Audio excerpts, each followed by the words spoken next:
The glass chandeliers of Mar-A-Lago's Grand Ballroom cast prismatic reflections across a sea of crimson MAGA hats and champagne flutes.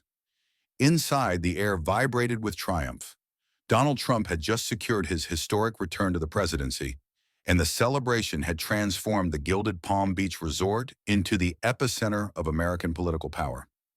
Amid the symphony of clinking glasses and Fox News declarations of victory playing on enormous screens, no one noticed the quiet drama unfolding at the ballroom's restricted entrance. "I'm sorry, young man. Your name's not on my list." The security guard, a broad-shouldered former military man named Keith Reynolds, stood immovable, clipboard in hand. His earpiece occasionally crackled with updates from other checkpoints around the property. Across from him stood Barron Trump, the president-elect's 18-year-old son, now towering at 6 feet 7 inches, yet still wearing the slightly uncomfortable expression of someone caught between adolescence and adulthood. "There must be some mistake," Barron said, his voice carrying the measured cadence he'd learned from years of observing his father's negotiations. "I'm Barron Trump, the president-elect's son." Keith's expression hardened. "Sir, do you know how many people have claimed to be related to the Trump family tonight? I've had 3 cousins, an uncle, and even someone claiming to be a secret son." From behind Keith, a younger security guard named Marcus snickered loudly. "And now we've got a kid claiming to be Barron Trump. That's rich." "But I am his son," Barron insisted, a note of frustration creeping into his voice. "I was inside just 20 minutes ago. I only stepped out to get some air." Keith crossed his arms. "Without your credentials. That's the first rule of high-security events, sir. Never leave without your credentials." Marcus leaned in toward another guard, not bothering to lower his voice. "You think the real Barron Trump would forget his credentials? This kid's probably some college basketball player hoping to crash the party." A small group of security personnel had now gathered, several of them eyeing Barron with undisguised amusement. One of them pulled out his phone and pretended to take Barron's picture. "Maybe we should start a collection of fake Trumps," the guard joked. "This one's at least got the height right." Barron's cheeks flushed with a combination of embarrassment and anger. He took a deep breath, consciously pushing down the irritation rising in his chest. "Look, can you call someone inside? Maybe call upstairs to check. There must be someone who can verify who I am. Everyone who matters is inside watching the president-elect's speech," Keith replied, catching himself. His skepticism was evident in the slight pause. "So you do believe I'm Barron Trump?" "What I believe doesn't matter, sir. What matters is what's on my list and what credentials you can present." Keith tapped his clipboard for emphasis. "And right now you have neither." Marcus laughed again.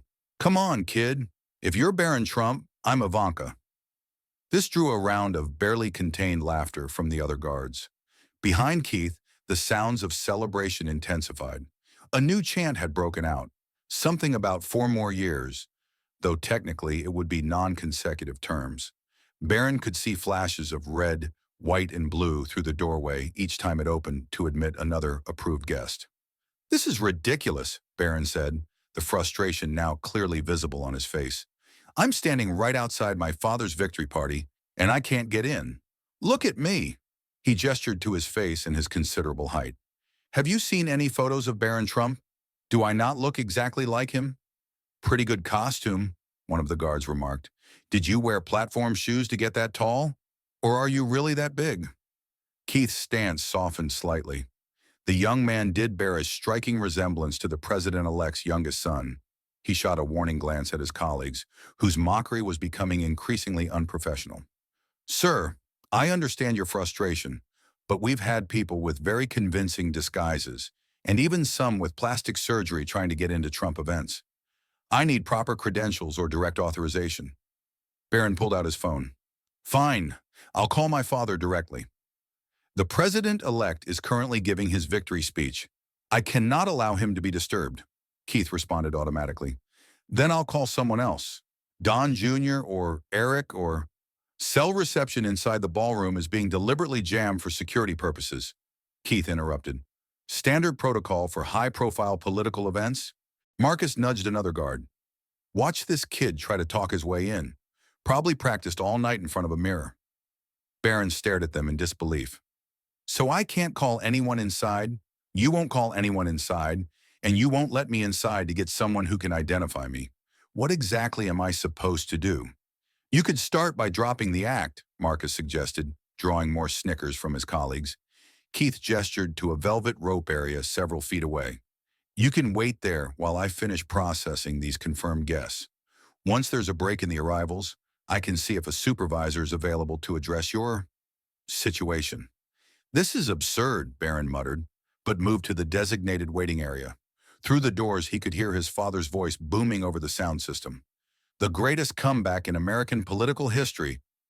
As Barron waited, he could hear the guards continuing to joke at his expense. Think he practiced that Trump pout in the mirror? Bet he spent his rent money on that suit. Wonder how many other parties he's crashed with that act. Barron stared straight ahead, determined not to give them the satisfaction of seeing how deeply their mockery cut. He was acutely aware that being a Trump meant always being in the spotlight, always being judged. But he had never experienced this kind of humiliation, being ridiculed while being denied his own identity. Inside the ballroom, Melania Trump stood on the periphery of the stage, maintaining the enigmatic half-smile she had perfected over years in the public eye. Though she appeared focused on her husband's speech, her eyes periodically scanned the crowd. Something was missing, or rather, someone. Donald's voice filled the room, and we're going to fix everything they broke. Everything! The crowd roared. Melania's smile remained fixed, but her eyes continued their subtle search pattern. Where was Barron? Her son had been beside her earlier, uncomfortably adjusting his tie as they'd made their entrance. But somewhere between the initial victory announcements and Donald taking the stage, Barron had disappeared. As Donald launched into promises about border security, Melania caught the eye of her personal security detail, a stern-faced woman named Alessandra. With the smallest tilt of her head, Melania communicated her concern. Alessandra understood immediately. She touched her earpiece, murmured something, then slipped toward Melania. He stepped out about 20 minutes ago, ma'am, Alessandra whispered. I'll locate him. Melania gave an almost imperceptible nod before returning her attention to her husband's speech. The crowd was now chanting something about draining the swamp again. Outside, Barron had made no progress. Keith was now dealing with a group of late-arriving donors, checking their credentials with meticulous care. Excuse me, Barron called out after several minutes of being ignored. Is your supervisor coming? Keith barely looked up from his clipboard. When available, sir. Marcus leaned against the wall nearby. The president's son is getting impatient, he stage whispered to another guard. Maybe we should roll out the red carpet. This is unacceptable, Barron said, his patience finally running thin. Do you have any idea what my father will do when he finds out his own son was barred from his victory celebration? Ooh, he's going full Trump now, one of the guards said, mimicking Barron's tone. You're fired, he added in a poor imitation of Donald Trump's catchphrase. The threat, so reminiscent of his father's style, hung in the air between them. Keith finally looked up, his expression unreadable. Sir, threats don't work with me. I've been protecting VIPs for 15 years. You think you're the first person to try that line? Barron realized his mistake immediately. He'd overplayed his hand, making himself sound exactly like the entitled imposter Keith already suspected him to be. I apologize, Barron said, recalibrating. That was inappropriate. I'm just frustrated. Keith nodded slightly, the first sign of real acknowledgement. Understandable, but my job is to maintain security, not to make exceptions based on claims I can't verify. Could have at least come up with a more original story, Marcus added, not yet willing to let the mockery end.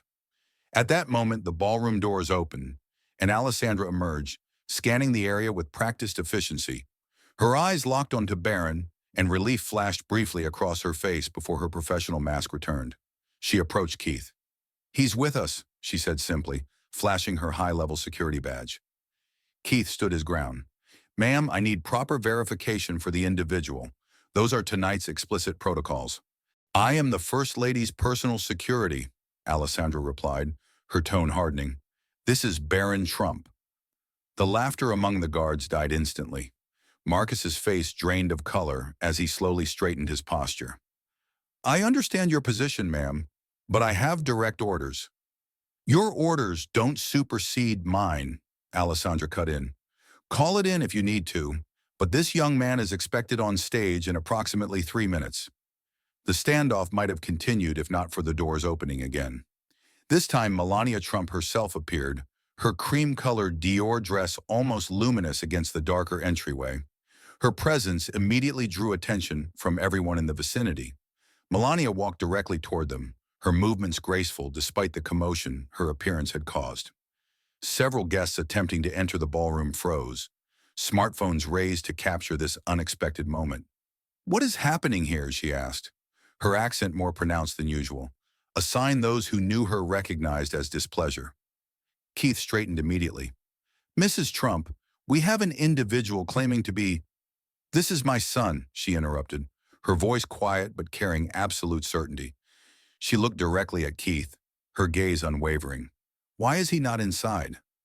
"Mrs. Trump, I apologize," Keith began, his earlier confidence crumbling under her steady gaze. "We've had strict instructions about unauthorized persons and without proper credentials." "You think I would not recognize my own son?"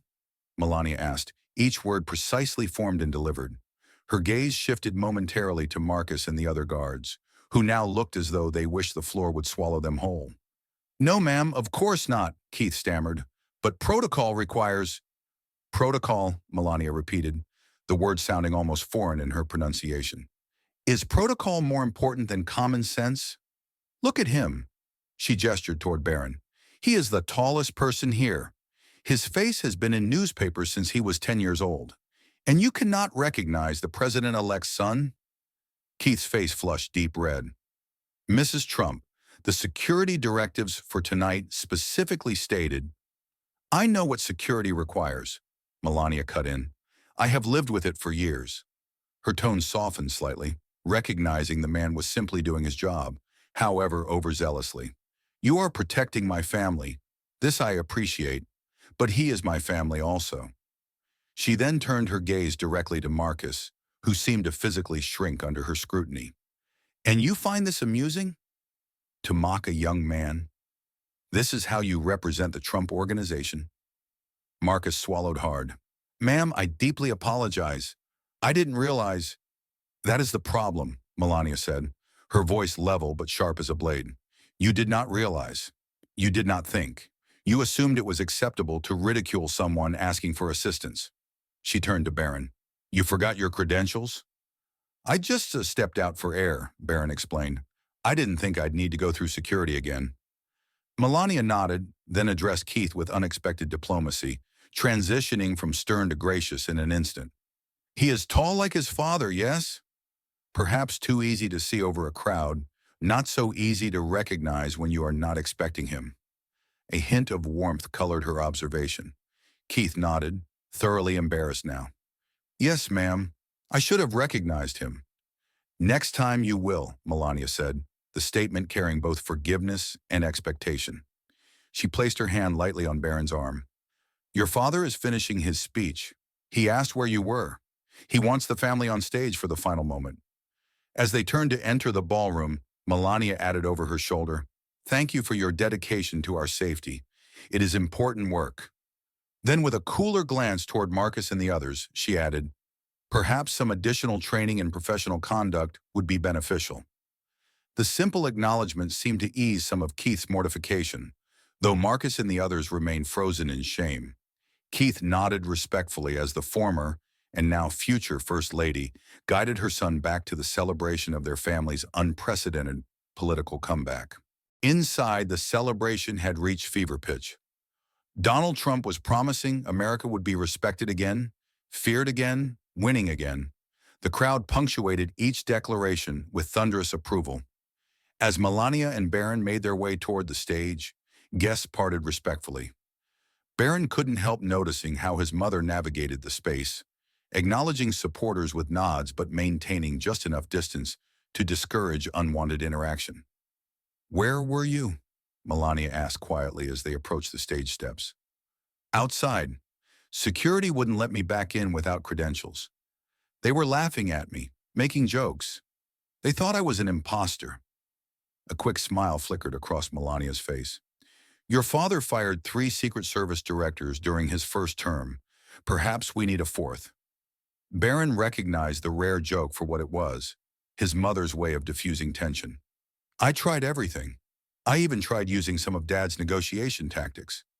Some battles cannot be won with words, Melania replied as they reached the stage. Sometimes you need the right person to speak them. Donald spotted them and waved them forward enthusiastically. And here they are, folks, my beautiful wife Melania and my son Barron. Look at him. Isn't he tall? Tremendous genes. Just tremendous. As the crowd cheered, Barron took his place among the extended Trump family assembled on stage. Cameras flashed, capturing the victorious tableau for tomorrow's newspapers. Later that night, as the celebration continued, Keith the security guard received a small envelope. Inside was a Mar-A-Lago VIP access card with Barron's name on it and a handwritten note. For next time. MT. Keith slipped the card into his pocket, wondering if there was a message in receiving the credential from Melania, rather than from a staff member. Perhaps there was a lesson about observation over procedure, about recognizing what's in front of you instead of what's on a list. Marcus and the other guards who had mocked Barron were quietly reassigned to the property's perimeter, far from any area where they might encounter the Trump family again. Or perhaps it was simply a mother ensuring her son wouldn't be left outside again, and that those who had humiliated him would remember the cost of their behavior.